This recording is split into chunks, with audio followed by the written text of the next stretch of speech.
credit namin para mag-conduct sila ng management level course ay 18. 18 pa lang? 18. Sa deck at saka 8 sa 15 sa engine. So magkahiwalay. Ba't ganun ka-liit? Pero sinasabi ko nga na mga 200 to 250 officers ang pwedeng pumasok in 1 week.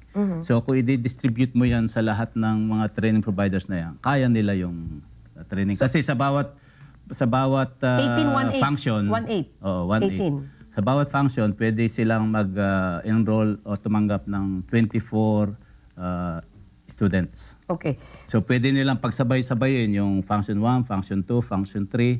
So kaya lang, iba-iba naman ang instructors noon. The reason why I ask you that question because alam na nga natin na may training school na hindi compliant doon sa STCW. Baka dumating sa punto na magbabayad kayo ng halagang 40,000 sa isang training ninyo na management level and yet hindi naman yan tatanggapin, masasayang lang kasi hindi nga accredited. Now, wag silang pumunta doon sa hindi accredited. Okay. Pero ako naman, hindi naman ako papayag dito na i-announce ko to nang walang ano. Hindi. Alam mo, engineer, ito naman po ay sa susunod na mga araw, we are arranging it. I am arranging this sa Professional Regulations Commission na dapat may i-announce po yun. May i-announce para magkaroon sila ng giya. Para magkaroon sila ng giya. Do you have the campaign? Mayroon ba kayong project para sa campaign yan, engineer? Actually, ang PRC sa pagkakalam ko open na nga ng isang program sa mga istasyon ng radyo at hindi naman yata television. Rated yung pinupunta. Yun nga lang siguro.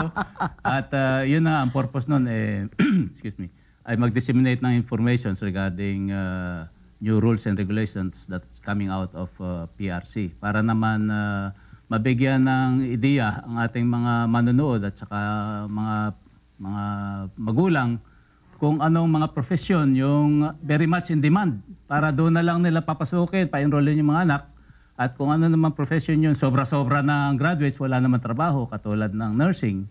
Pero sa marine engineering na katulad ng sa amin, kapos po kami, kulang na kulang kami. Kaya kung tutuusin, sana pag-enrollin nyo yung anak nyo sa marine engineering kasi siguradong magkakaroon siya ng trabaho. Yes. Alam mo, engineer, yan ang pagtutuunan natin ng pansin. Sa susunod na araw na muli natin kakaugnayan si Engineer Marasigan.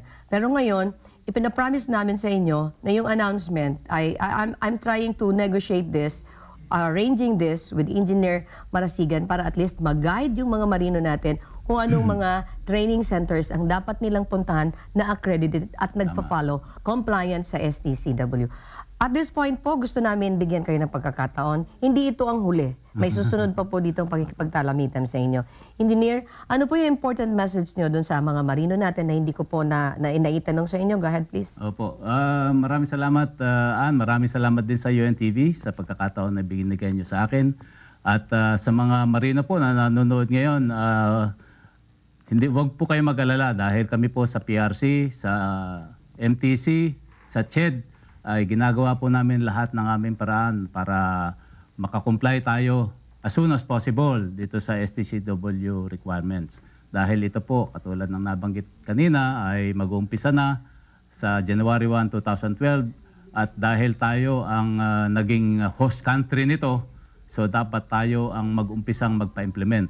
At makakaasa po kayo na dahil dito, lalong dadami ang mga marino na magtatrabaho sa iba't ibang sulok ng mundo. Okay, again, we'd like to thank Engineer Miguel Marasigan ng OIC po, Board of Marine Engineer Officers ng Professional Regulations Commission.